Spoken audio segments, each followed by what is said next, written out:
Welcome to the Wednesday show, everybody. So if you were drafting again today, let's say you were drafting today for the rest of the season, 2 rounds, how many quarterbacks would go in the first 2 rounds?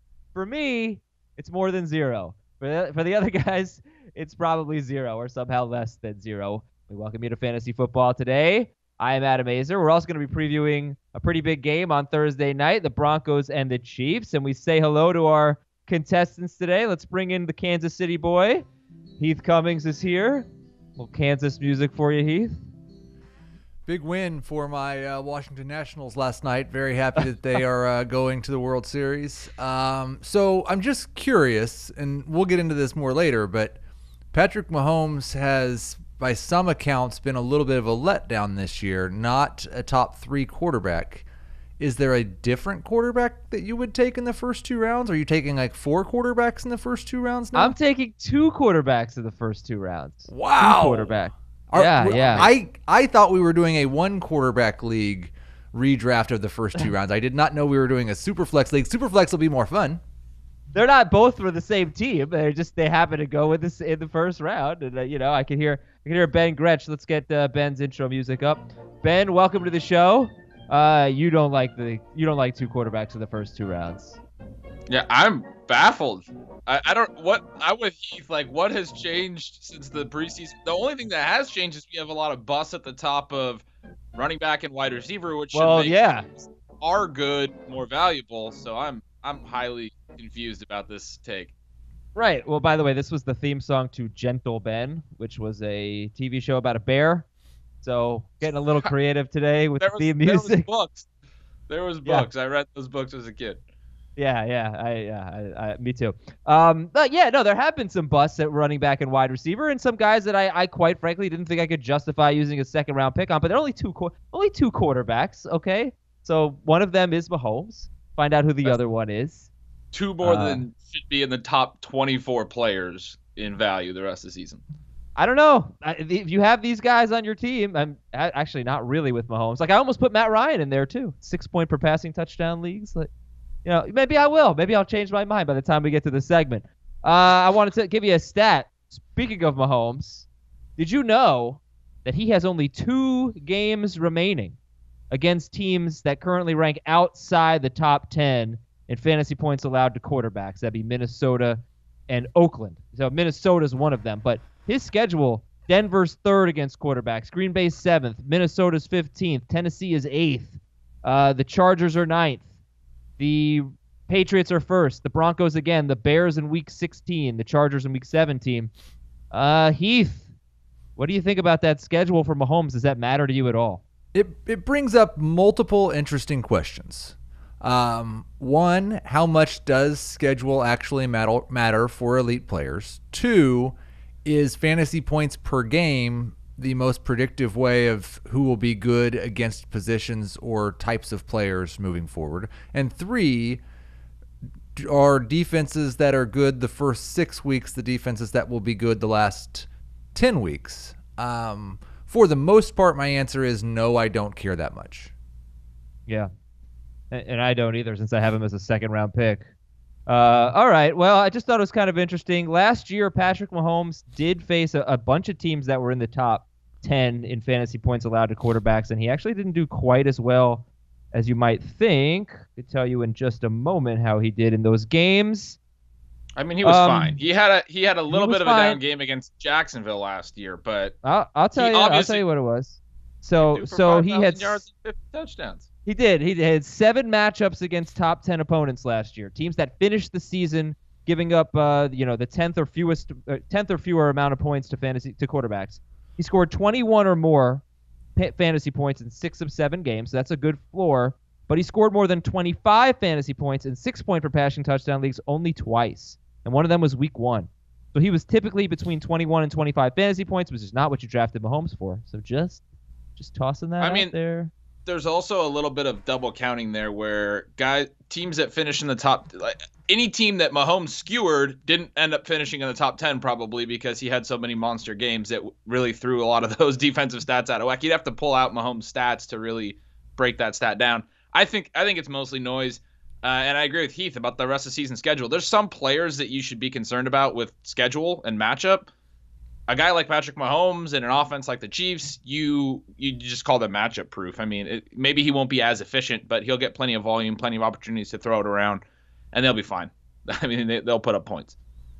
Okay, so we'll talk about Mahomes and his matchup against the Broncos in just a little bit.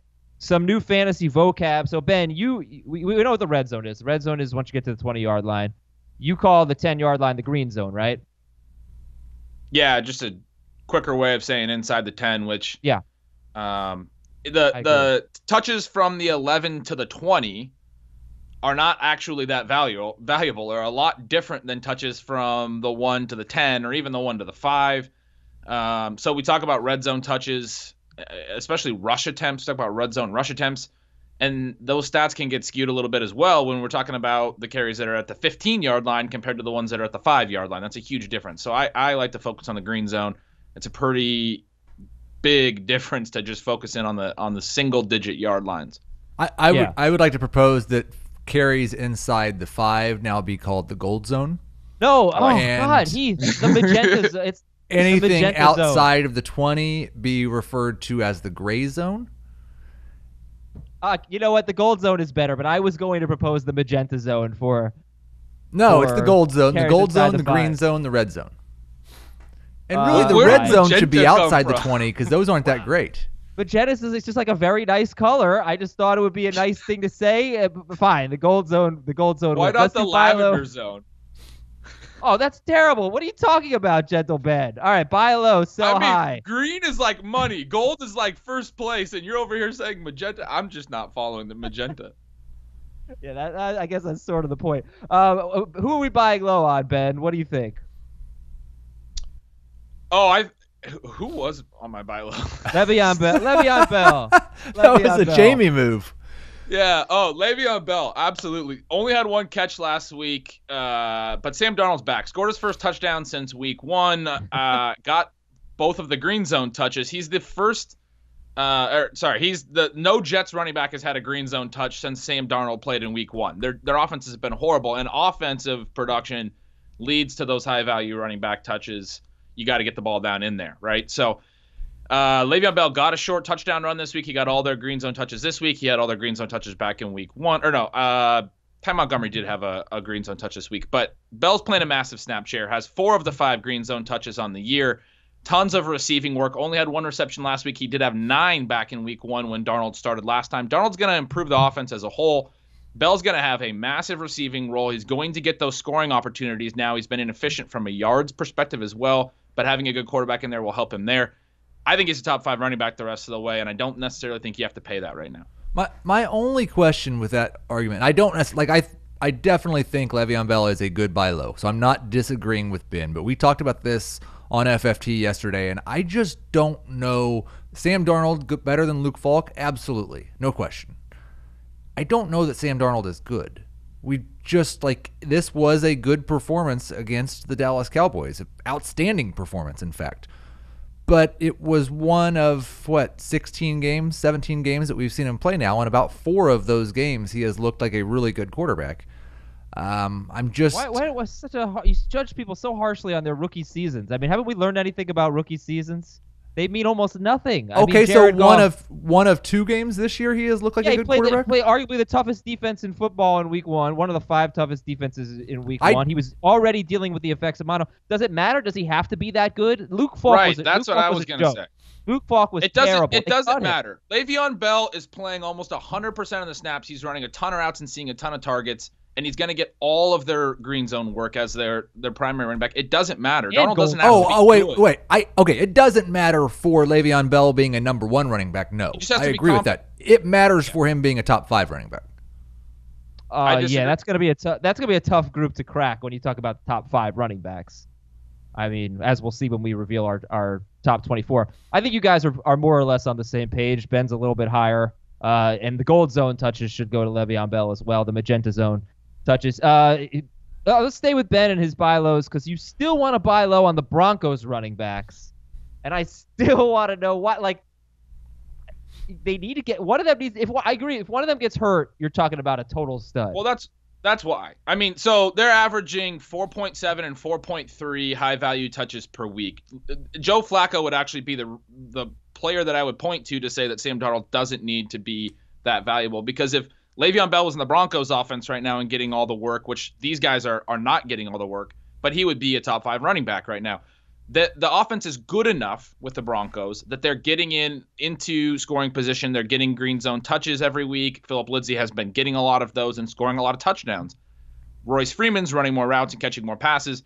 So Lindsey is actually the more valuable right now. I probably would be buying low on Freeman. The point is, if either of them does miss time, their combined workload right now is like equivalent of Christian McCaffrey in terms of high-value touches per game. Joe Flacco, I think he threw 8 targets to the position last week. He's throwing to the running backs an insane amount. If either of these guys starts to play like a 75% or 80% snap share in this offense, it's going to be phenomenal. Okay, but I just don't agree with the philosophy. I only if you have a roster spot to play with, then you get Royce Freeman, who has been okay in non-PPR. Start them both this week. Well, yeah, but I'm just saying, like, you got a guy that's if you trade for Royce Freeman and Phillip Lindsey doesn't get hurt, you're not. That's a waste of a player, pretty much. No, not if at best. If you trade for him as a bench player, you're getting a starting flex. Yeah, and I guess you're getting a starting flex. That is really lowering the bar for your flex, though. Like he is. Okay, but there are that's so many also wide how receivers running you're going to want to start 10 over him. 10 PPR fantasy points a week. That's basically almost a number 2 running back. That's not. You know what? I actually broke that down. I'll tell and it you almost what is. I read your breakdown before I said it. Can I just do a little bit of a rant real quick about running backs? Not really, by the way, Heath. Running backs on your bench, you want to be targeting upside. You want to, we don't know what's going to happen at running back, but we do know there's a lot of turnover all the time. Look at, we just had John Hilliman as a starting running back last week. We don't know what's going to happen. Yeah, maybe these guys might not get hurt, but instead of throwing our hands up about who might get injured and what percentage chance a guy will get into a feature role, as long as there's a reasonable opportunity for that to happen, and there is in Denver, if all it takes is one of these two missing a game, I wouldn't put the odds at both of them playing 16 games is better than 50-50. It's running backs just don't stay healthy. As long as there's a reasonable chance, what you really should be looking at for those bench stashes, and this is the reason that you can grab Freeman, and he might end up being a wasted roster spot, but it's upside. What is the potential payoff? It's like taking a 25-1 futures bet over a 5-1 favorite when you think they have a reasonable side. Like, we want the one that can really hit for a big payoff, but we know that they're low risk. I got you. All right, so to be a top 24, let's go over some numbers here. The average so far through 6 weeks, and this is not decimal scoring, by the way, to be a bad top 12 running back in non-PPR, you were looking at 14 fantasy points. That's what the number 12 running back has averaged in PPR in 6 weeks. 14 fantasy points. Non-PPR. Number 24 running back has averaged 8.8 points per game in non-PPR. In PPR, it goes basically just add 2.5. You go from 14 points as top 12 to 16.5, and you go from 8.8 to 11.3. So I thought that was actually pretty interesting. 2.5 catches per game is what we're adding. But that's what you're looking at if you want. As my running back averaging basically what a top 12 running back is averaging. Is he giving you 14 points in non-PPR and 16.5 in full PPR? And then is he a number 2 running back? Is he a top 24 running back? That's 8.8 points per game in non-PPR and 11.3 in PPR. All right, Heath, we've waited long enough. Let's hear your buy lows. A couple of NFC North, actually Monday Night Football players, TJ Hawkinson and Aaron Jones. And it's disappointing that Aaron Jones' 4-touchdown game did not earn him a feature role in Green Bay. He also doesn't look like he deserves a feature role because Jamal Williams is playing really well. But at least for the short term, I expect this to be a situation where, again, you can start both Aaron Jones and Jamal Williams. They don't have enough wide receivers to throw it to. They had 33 combined touches in their most recent game against the Lions. They get the Raiders this week. And I still think that Aaron Jones is more talented than Jamal Williams. So if we're going to start every game with this, they're going 50-50 until someone gets hot. I expect Jones to get hot more often than Williams. I still think he's going to be a high-end number 2 running back for the rest of the year. And after people just saw Williams get more touches in that game and outperform him, I think it's possible you could buy him for less than that. And then Hawkinson, I love the opportunity he's getting. It's disappointing that he didn't score. It's disappointing that he has so many almost touchdowns, but 6 targets again in that game. Basically what we've seen is when the Lions have to throw, Hawkinson's going to be involved. When they throw in the red zone, green zone, red zone, gold zone, he's going to be very involved. And I want that on my team moving forward. All right, so we have to do a better job. I've gotten some listener feedback. We have to do a better job when we say, buy low on this guy. What would we give up? So what would you give up for Aaron Jones? Would you give up Phillip Lindsey for Aaron Jones? That's so weird. Like, I don't. That's the other thing. I don't. People are traded. People aren't trading the exact same type of running back for. That's. I understand we've received that feedback. It's not helpful because people don't have. Would you trade Terry McLaurin for him? Yes. Okay. Would you trade Cortland Sutton for Aaron Jones? Yes. All right, good. That's what I needed to know. You got to watch CBS Sports HQ on demand. Download the CBS Sports HQ app. Watch it on your Roku, on your Apple TV, any connected device, or go to cbssportshq.com if you want to just check it out. It's awesome. 24/7 sports coverage and a lot of fantasy talk on there, including Fantasy Football Today, noon Eastern. Monday through Friday, and then 10 a.m. to 1 p.m. Eastern on Sunday. If you missed the noon Eastern show, you can catch it on demand on HQ. We got another podcast popping right now. It's called Nothing Personal with David Sampson. David Sampson is an extremely talented, very funny, very honest guy that we've been working with. He's the former president of the Miami Marlins. And if you want a fresh perspective on what's really happening in sports, check out this daily podcast, Nothing Personal with David Sampson. So he'll tell you what's going on behind the scenes when owners make a statement, when a coach tells a lie, when a star gets traded, and much, much more. He's won a World Series, has lost 100 games, and done everything in between.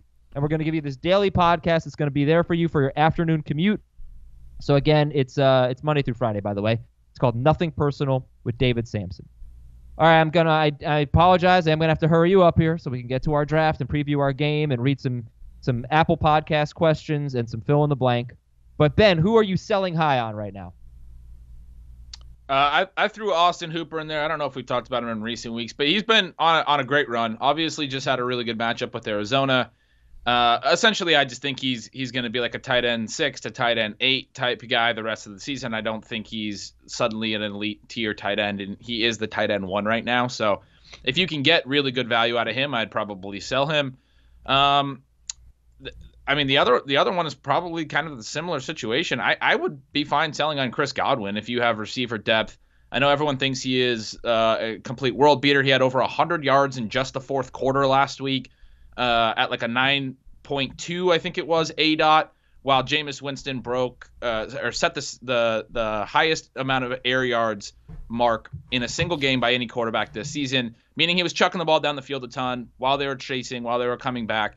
Most of those were to Evans, and then he was throwing underneath with this 9.2 ADOT to Chris Godwin. I mean, it tells this perfect story that it was all garbage time, and he was throwing underneath. Godwin probably will have more opportunities to rack up stats like that. He's done it a couple different times this year. I just think he almost had a bad game this week, and he is probably going to have some going forward, and people think he's just an absolutely elite receiver. I don't necessarily buy that yet.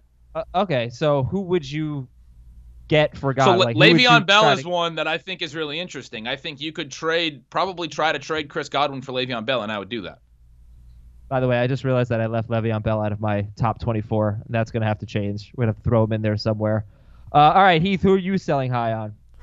I will sell high on Devonta Freeman still. He took advantage of a great matchup, but I don't believe in this run offense. I don't believe in the offensive line. I don't believe in the Falcons defense, and the matchups get more difficult for Freeman moving forward. He's looked the last couple of weeks like he might be a borderline number 1 running back. I still think he's a low-end number 2, and I would still sell high on the Minnesota Vikings wide receivers. Both Adam Thielen and Stephane Diggs have half of their games with 7 or more targets, half of their games with 6 or fewer targets. In fact, Diggs is 4 or fewer. I think they're going to be up and down, and I would like to get rid of them when they're up. Okay, and I still think I'd like to see what I can get for Kenny Golladay. He's having a great year. If you look at the game he just had against the Packers, 5 catches, 121 yards. He had a 66-yard catch on a flea flicker, and then Kevin King really covered him very well. for the rest of the game. And why am I selling on Golladay? Because he's going to see Minnesota twice. He's going to see the Bears twice. He's going to see Dallas once. And week 16, he's at Denver. And they have just been unbelievable against some of the best wide receivers in football. So I like Kenny Golladay, but I don't love Kenny Golladay. And I would try to get, Hopkins, Beckham, Julio, try to buy low on those struggling wide receivers. On a struggling running back, I would certainly offer Golladay for Le'Veon Bell, that kind of stuff. Again, this is not Kenny Golladay stinks because he does have some really good matchups coming up. This is, I think, there are some really good cornerbacks he's going to face. I gotta be honest with you, like Minnesota needs to start shutting down wide receivers. I think it's going to happen beginning this week, but it hasn't really happened all that much just yet. I mean, just look at Alshon Jeffrey last week. All right, guys, hiring can be a challenge, as Codable co-founder Gretchen Huebner discovered. Gretchen needed to hire a game artist for her education tech company. She knew it wouldn't be easy to find someone to grow with her team, and that's why she went to ZipRecruiter. ZipRecruiter does not depend on candidates finding you. It finds them for you. Its technology identifies people with the right experience and invites them to apply to your job, so you get qualified candidates fast. Gretchen posted her job on ZipRecruiter and said she was impressed with how quickly she found qualified applicants. She also used ZipRecruiter's screening questions to filter her candidates so she could focus on the best ones. And that's how Gretchen found a new game artist in less than 2 weeks. And with results like that, it's no wonder 4 out of 5 employers who post on ZipRecruiter get a quality candidate within the first day. So, ladies and gentlemen, you need to hire someone, you need to use ZipRecruiter. See why it's effective for businesses of all sizes. Try ZipRecruiter for free at this web address, ZipRecruiter.com/FFT. That is ZipRecruiter.com/FFT. One more time, ZipRecruiter.com/FFT. ZipRecruiter, the smartest way to hire. News and notes. Ryan Tannehill starting for Tennessee. Did that motivate you, Heath, to add any Titans wide receiver? It made me want to give up on the Titans wide receivers. This is a terrible decision. Okay. Ron Rivera did not confirm that Cam Newton's going to practice next week. They have a bye this week. We'll have to see what happens there. Alvin Kamara is dealing with some sort of high ankle issue. Latavius Murray, I got to look up his updated ownership percentage. I had him at 57%, but I think that was yesterday. I bet he's about 75%. He is 60%. Go get Latavius Murray, huh? And so Ben, Latavius Murray and Darrell Henderson, because Malcolm Brown is also dealing with an injury. Do you think these guys are must-owns right now, Latavius Murray and Darrell Henderson? Sure, yeah. I mean, I think they're both great examples of the high upside that we're talking about. Good offenses that will create targets for the running backs and high-value touches for the running backs, especially when the Saints get Drew Brees back. So, yeah, I mean, again, that's the upside if these guys get the opportunity to actually play significant snaps. In Henderson's case, Murray's already kind of, at least playing some. But Henderson, I'm really hoping will actually get a shot to play some significant snaps the rest of the way. He looked really good on Sunday. Look, he might be the guy for the Rams this week, and they're facing Atlanta on the road, and then they have Cincinnati. If you aren't as excited about Latavius Murray, I get that. He's at the Bears this week, but they just lost their best defensive tackle, Akeem Hicks, for the season. And Josh Jacobs had a pretty good game against the Bears 2 weeks ago without Akeem Hicks when Hicks got hurt. Other news, Chris Thompson has turf toe. We've seen what that's done to Devontae Adams. Denver's optimistic about Emmanuel Sanders this week, and same with Sammy Watkins for Kansas City. They both have a chance to play. N'Keal Harry practiced. He can return in Week 9. Patriots rookie first-round pick, wide receiver. Saints cornerback P.J. Williams is suspended 2 games. He's their slot corner. Their next 2 games are the Bears on the road and the Cardinals at home. Baltimore acquired Marcus Peters from the Rams, and the Rams acquired Jalen Ramsey. Heath, what is the fantasy impact of the Rams basically not having any draft capital for the next decade and getting Jalen Ramsey, and the Ravens getting Marcus Peters at that?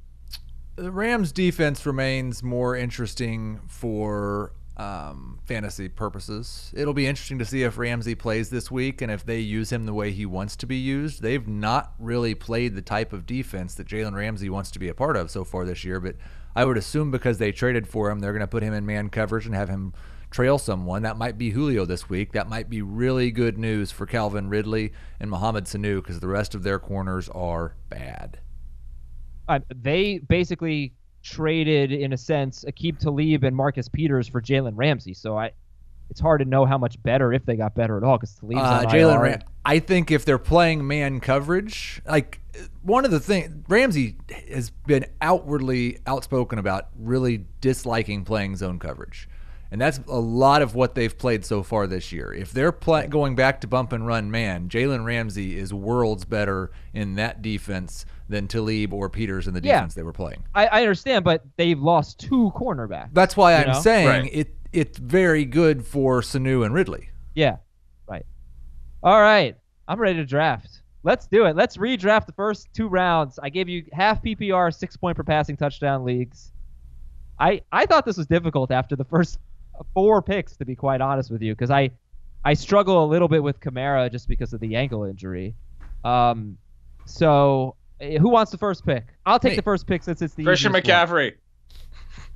Okay, I already took it. I mean, it's already done. Okay. Dalvin Cook. Okay. That's what I had too. So McCaffrey, Dalvin Cook. We're sure about Dalvin Cook number 2 overall. That's what I had as well. That's where I'm going. Okay, I'm going to Zekiel Elliott 3rd. He has 5 touchdowns in 6 games. He scored 6 rushing touchdowns last year. He has 5 or more catches in 2 of his last 3 games, so I'm happy about that, but he's just so safe. So McCaffrey, Cook, Zeke is off the board. Ben, you have the 4th pick. I'm going to take Saquon Barkley, who I'm assuming will be playing in the next week or 2. Yeah, that's what I had too. And his fantasy playoffs, weeks 15, with 14, 15, 16, at Philadelphia, that stinks. He's matchup proof, but Miami in week 15, at Washington in week 16 for Barkley. Heath, 4 running backs are off the board. Who's the 5th pick in the draft? This is really tough, but I am a little bit concerned about the high. This is like where it gets difficult. There is a different running back besides Le'Veon Bell who I think will be a top 5 running back the rest of the season and has been a little bit unlucky because he's only scored 1 touchdown. I believe he's 2nd in touches behind only Christian McCaffrey, and his name is Leonard Fournette. Okay. I had him 11th, but I think pretty interchangeable here. Ben, who would have been 5th for you? Probably Bell.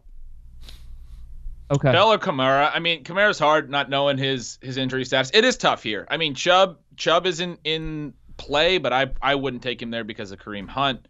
And I think David Johnson is the other name. Fournette's a reasonable pick too. I think Chris Carson is definitely in play here as well. He's been involved in the passing game and 20 carries. I mean, he and Fournette are both getting like 20 carries, I think 3 weeks in a row.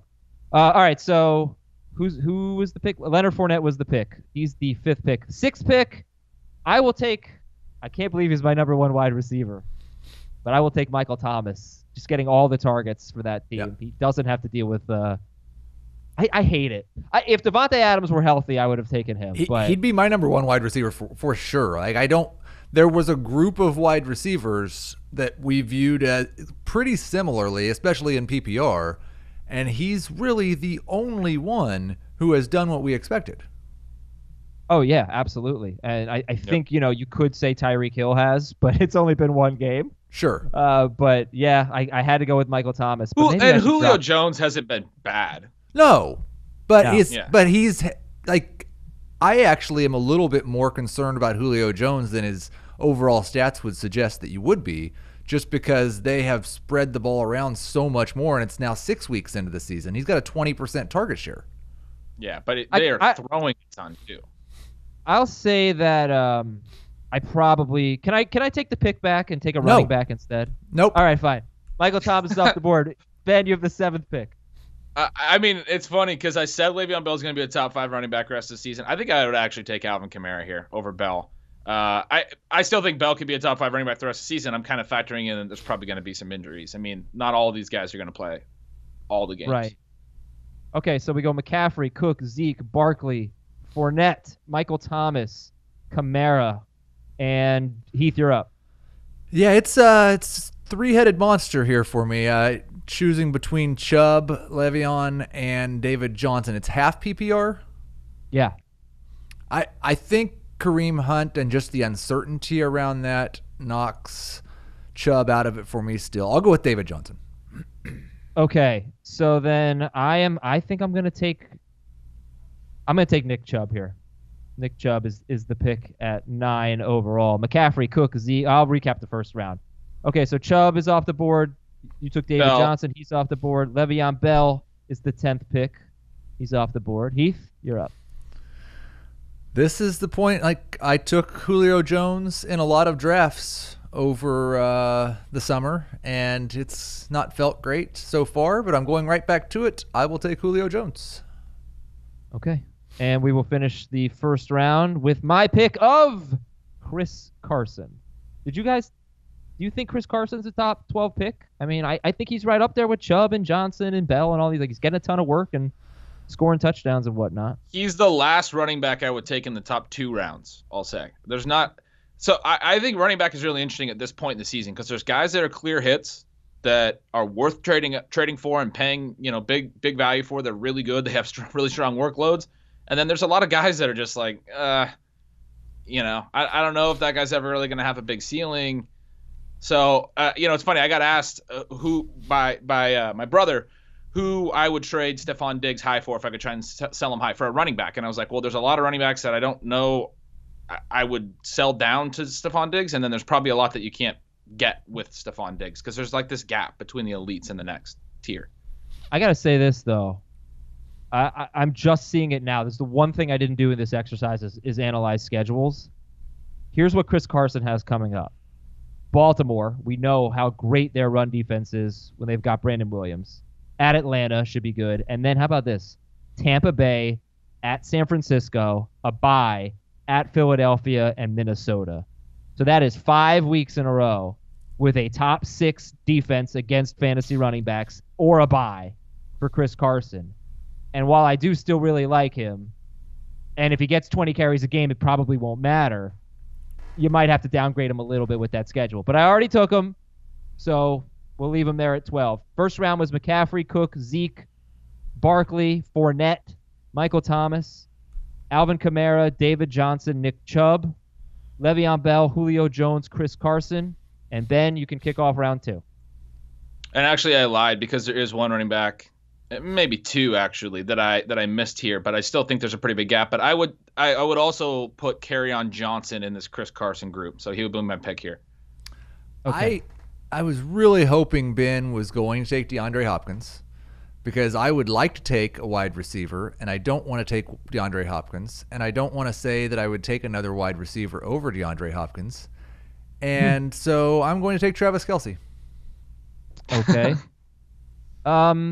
You took Kerryon Johnson over James Conner, Marlon Mack, Melvin Gordon. Connor's the other running back I was saying that I think is still in this range.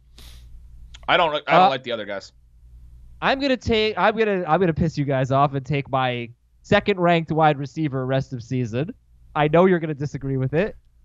I'm gonna take Chris Godwin. I'm buying it. I'm in on Chris Godwin.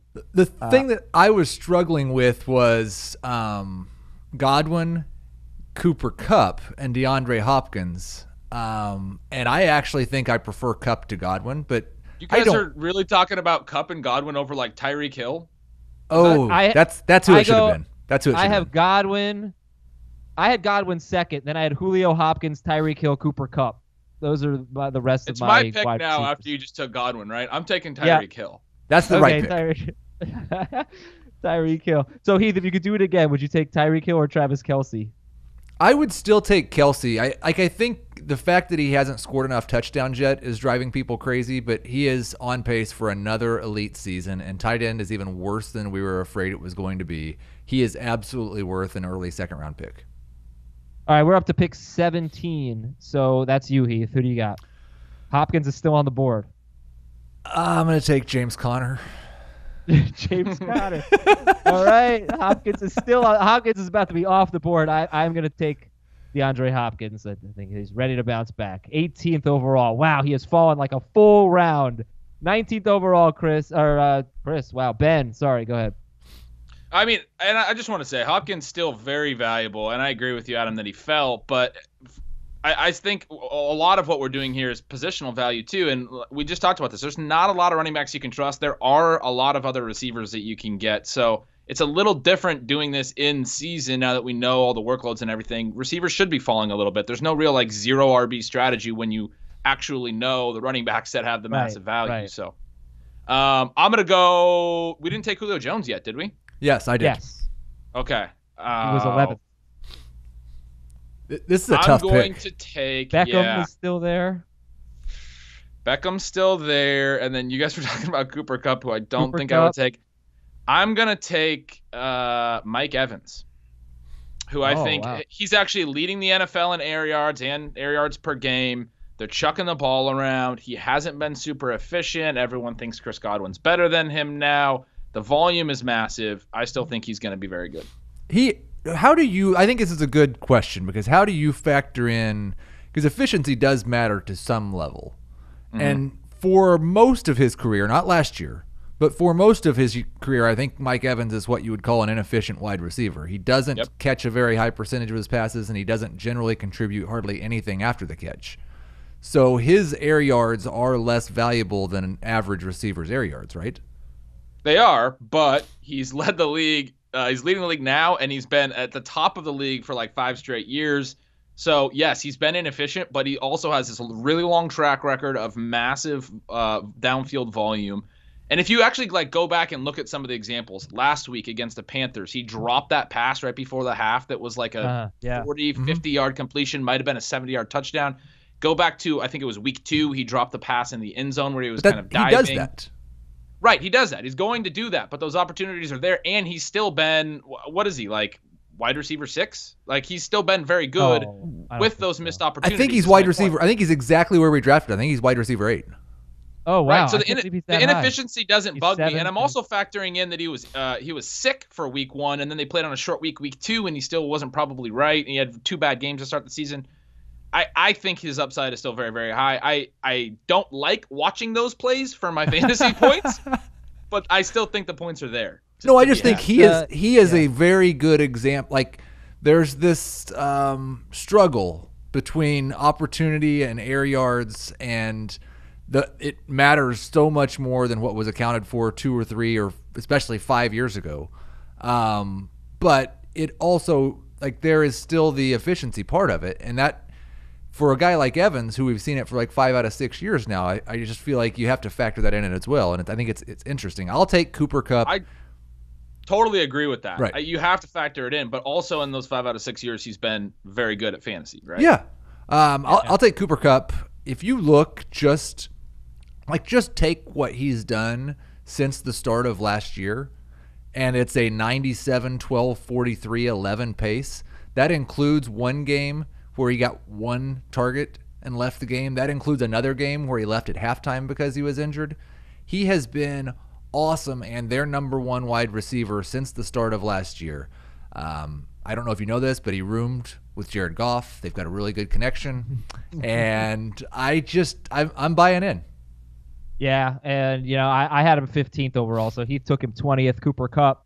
And, Cooper Kupp's been somebody that I've been targeting on FanDuel because I think he is not priced as an elite receiver, but with Jared Goff, he is basically an elite receiver. He's very close to it, and he just ended a streak of 4 straight 100-yard games. But back onto FanDuel. We'll see. Maybe we'll get him back in the lineup because they have a great matchup this week. Heath mentioned it on Sunday. Maybe Jared Goff is a little under-owned in FanDuel leagues, and we'll try to play off that and use him as a contrarian play. But you should be on FanDuel right now. You should be signing up and getting $20 in total bonus when you sign up and make a deposit of $20.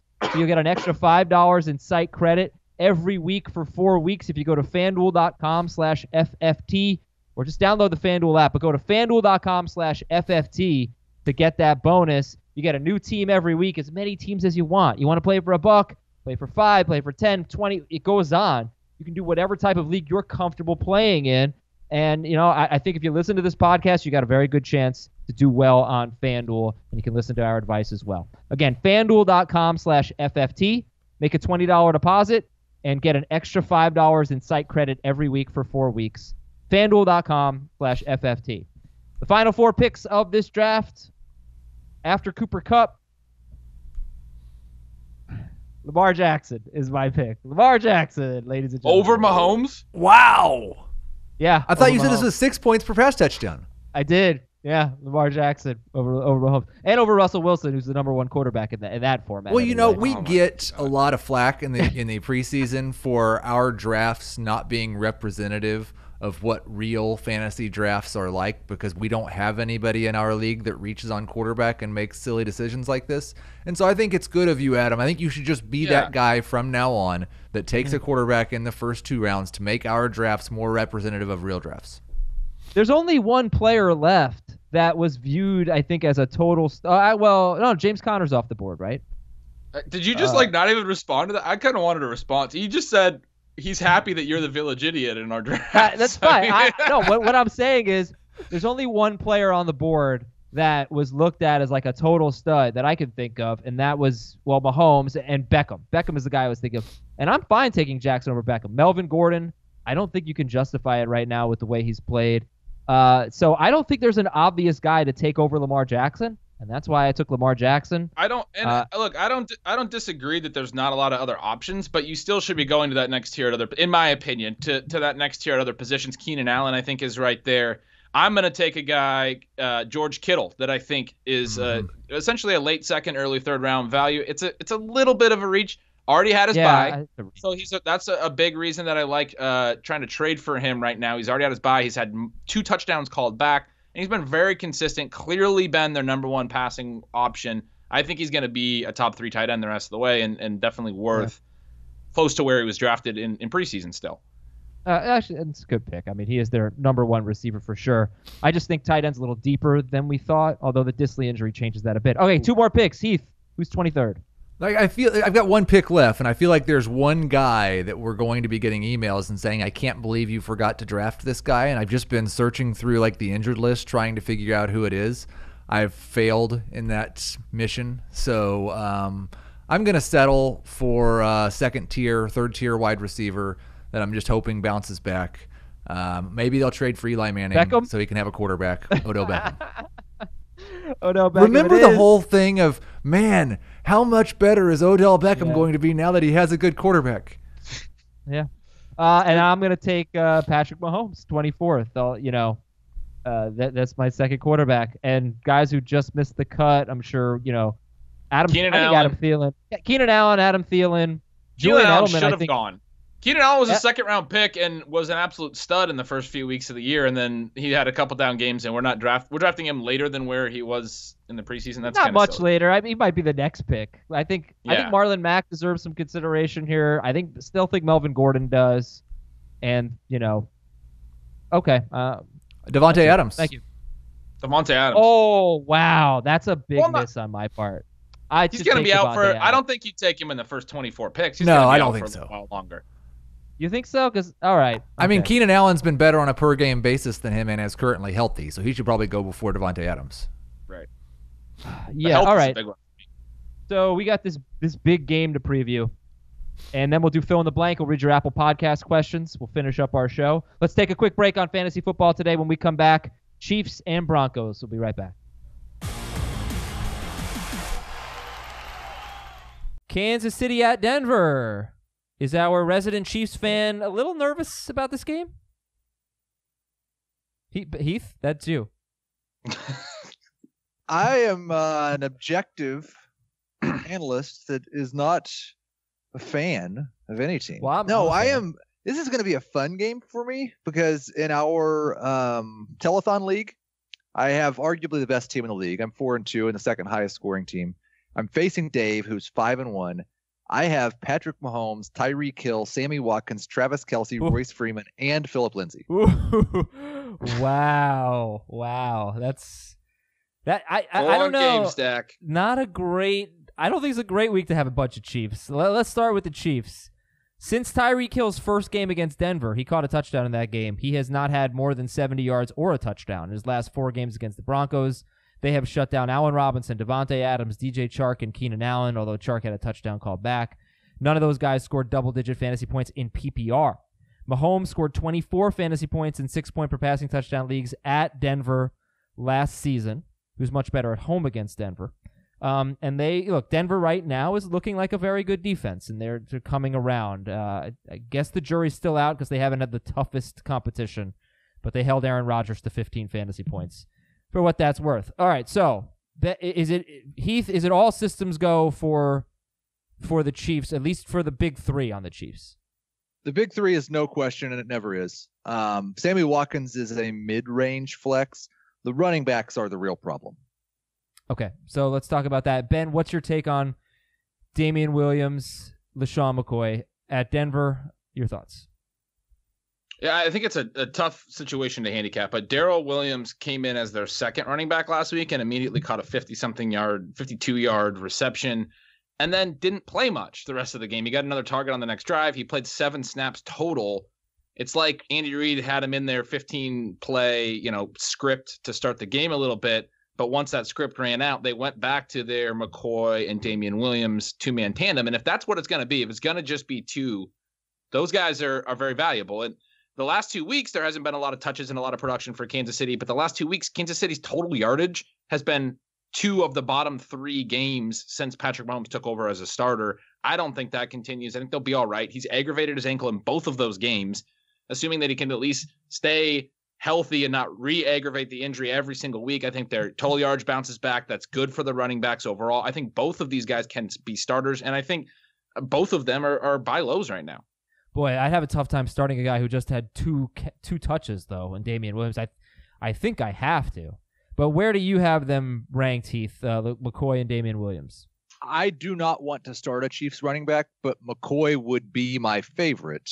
But that, again, there's probably some confirmation bias here on my part, because I was saying going into last week, LaShawn McCoy has been very good when they've given him rush attempts, averaging 5.5 yards per carry. Damien Williams has been mostly terrible. They should give more to LaShawn McCoy. They gave him only 8. Again, he averaged 5.5 yards per carry, and Damien Williams basically disappeared from the running game. I mean, he had 2 touches in that 2 game? touches. 13 touches for the running backs combined. I mean, yeah, a weird game. Yeah, and 10 of them went to McCoy. And Right. so far this season, and it's a very small sample size, but Damien Williams' only success in the NFL is a very small sample size. Yeah. So far this season, LaShawn McCoy has been much more productive than Damien Williams with touches. Over their careers, LaShawn McCoy has been a much better running back than Damien Williams. I just have to presume LaShawn McCoy is going to get the majority of the work. So how would you rank all of the running backs in this game? Lindsey, Freeman, McCoy, Damien, Darryl. Lindsey should be started in most leagues. I mean, you're gonna. I would start both Denver running backs with confidence. Both Denver running backs.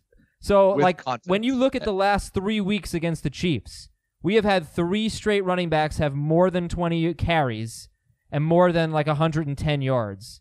And I think 2 of those 3 scored a touchdown.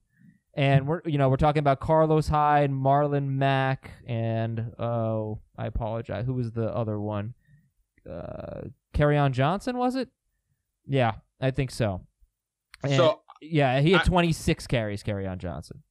I just mentioned, obviously, that I would start both Kansas City backs. I actually agree with Heath. I would prefer at least Lindsey overall. I might take McCoy over Royce Freeman, but I just wanted to chime in to say the reason I'm high on all these backs. Kansas City, third most. I'm always talking about high value touches. Third most team high value touches on the season. And the last 2 weeks have been their 2 lowest weeks because the offense has struggled. Denver is the 4th most team high-value touches. The only teams ahead of them are New England, which is to be expected, and the Chargers, again, to be expected. They throw to their backs a ton. They rack up a lot of receptions.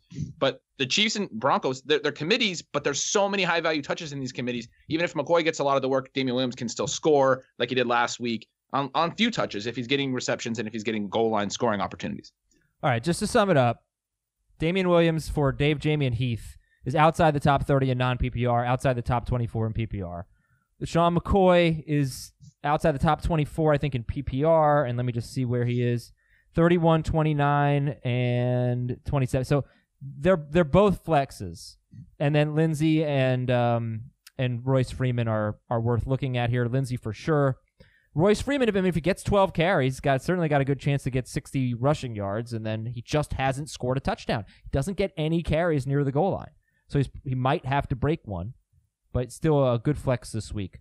Would you start Frank Gore over, not over Lindsey, but would you start Frank Gore over the other guys? I wouldn't start him over any of the backs in this game. Oh, come on, against the Dolphins? Definitely start him over both Chiefs. I would start him over Royce Freeman in non-PPR. In PPR, I'd prefer Freeman. I think, I view Gore as having a floor pretty close to 10, and I think that's what Freeman's floor is. The floor for McCoy and Williams is almost 0. So this is just another philosophical thing, but 10 points doesn't win you your week. The difference between 12 points, which we think is like a fine game, and like 7 or 5 points doesn't lose you your week if you don't get those points. Yes, it does. It certainly can. No, it does. I mean, it certainly can, but it's not the difference. If you have the difference in who wins your fantasy matchups, if you go back and look, go look at all your matchups, all your leagues throughout the season. It's who has the most 20, 25, 30-point games in their lineup. It's not, you can have a whole roster of 10 to 15 I don't think games. Damien Williams is getting 20 points here. I mean, I think Frank Gore has a good chance to get you 70 yards and a touchdown. Frank Gore's last time he hit 20 points, 2016. He's not going to hit 20 points. That's my point. Yeah, all right. I mean, I get it. You're all about, you're the upside guy. You love the magenta zone for sure. But zeros do lose you weeks. Right. Twos lose you weeks. So who's going to get a 0 here? Could be Damien Williams. I'm not saying for sure that McCoy or Williams, I don't know. I don't know what the touches are. If you told me Darryl Williams got 12 touches in this game and led all the Chiefs backs, I wouldn't be that surprised. Sure. All right, wrapping up here, let's talk about the wide receivers. You're going to start Tyreek Hill, but he does not have a good history against the Broncos. And, it's what I said about Keenan Allen. I got yelled at for that. But, of course, I'm starting Tyreek Hill. What about Sammy Watkins, Emmanuel Sanders, Cortland Sutton? How would you rank those 3? Sutton's way ahead of the other 2. Yeah, I mean, the Chiefs, here's the MO on the Chiefs. Their defense, their pass defense is not bad at home. It's terrible on the road.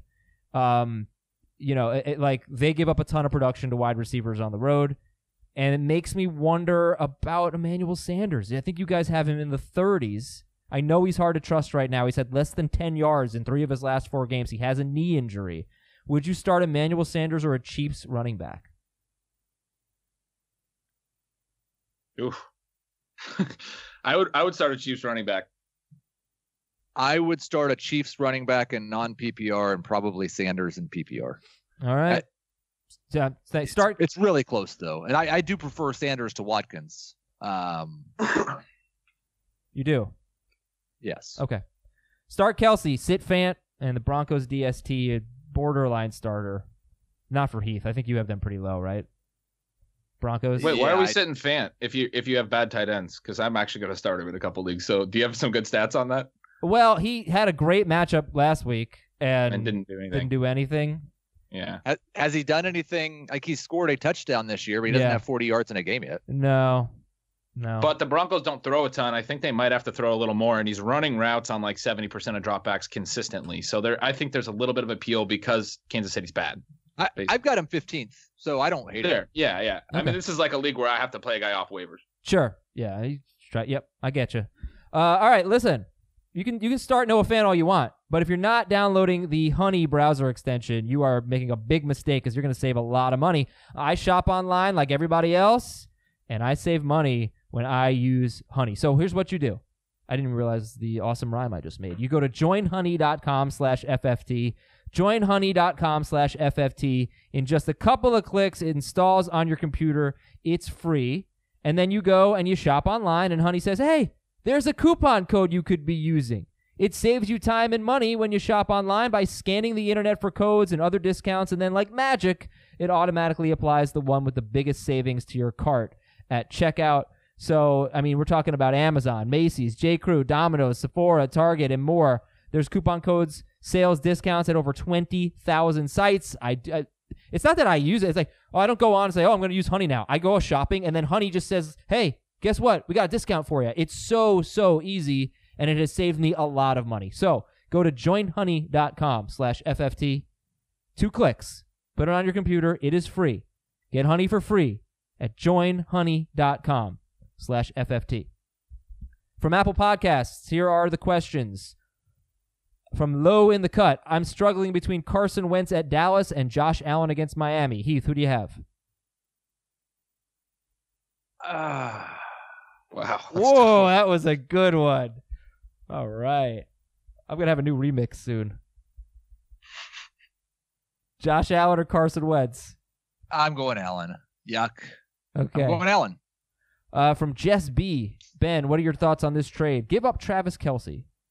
Get Beckham, McCoy, Greg Olsen, and Hawkinson. What? I mean, there's so much more context needed. If it's a shallow league, you don't necessarily want to give up elite players for four guys back, but I still think that's plenty of value for Kelce. I think OBJ and McCoy, Olsen, Hawkinson. Right. There's plenty of value there to get to make up for losing Kelce. It's just a matter of did you actually have people to drop, or are you having to drop good players as well to make room for all these players? Yeah, I think it's a trade worth making. From AJ Heath in non-PPR, would you trade Golden Tate for James White? What about Ronald Jones and Curtis Samuel for James White in non-PPR? I would not trade Ronald Jones and Curtis Samuel for James White in non-PPR. What about Golden Tate? Would you trade Tate for White? I don't think I would. Okay. Yeah, White hasn't been very valuable in non-PPR. From Row Arc, give up Julio Jones and Leonard Fournette. Give Kerryon Johnson. Okay, let's start over. Ben, you're giving Kerryon Johnson, Tyler Lockett, and Hooper. You're getting Julio Jones and Leonard Fournette. Wait, sorry. Say that again. I got You give up Kerryon Johnson, Tyler Lockett, and Austin Hooper. Get Julio Jones and Leonard Fournette. I think you get the most valuable receiver and the most valuable running back out of that trade. And I have already said on the show I don't think Hooper is an elite tight end, so I would make those swaps. And we're gonna finish the show with a quick fun round of fill in the blank. From Brock, AJ Green is a top blank wide receiver rest of season. 40? 50? 35. Okay, what about when he's healthy? 30. 25. Yeah. From Jake, Melvin Gordon is a top blank running back rest of season. 24. Barely. From Eric, I traded Tyreek Hill for Devontae Adams in PPR Dynasty. I am blank at fantasy. I gave up Hill for Adams in PPR Dynasty. I am blank at fantasy. Good. Cautious. Yeah. What did you say? Cautious? That was good. I think you're good. I think you're good at fantasy. John James Wilkins says Adam is a blank. I think that's perfect. Yeah. I couldn't think of anything. My mind was blank. Oh, man, that's good. From Brun, Hopkins for Mahomes is blank. Bad. Irod says John Brown is blank. A wide receiver one this week. Meh. From Zachary, Austin Eckler is better than blank and worse than blank rest of season. He's the better version of Chase Edmonds and the worst version of Alvin Kamara. Oh, come on. That's too easy. It's a huge range. But they're similar play. I mean, Austin Eckler is better than... he's worse than Phillip Lindsey rest of season. And he's better than Miles Sanders. Yeah, that's good. I think. I agree with those. That's another big range, though. Yeah. Better than... I don't even know how to... Austin Eckler is worse than Tevin Coleman rest of season. Okay. But better than Carlos Hyde. From Brent, at Lord Reeves is a blank fantasy football analyst. Goat. I can accept that. Known.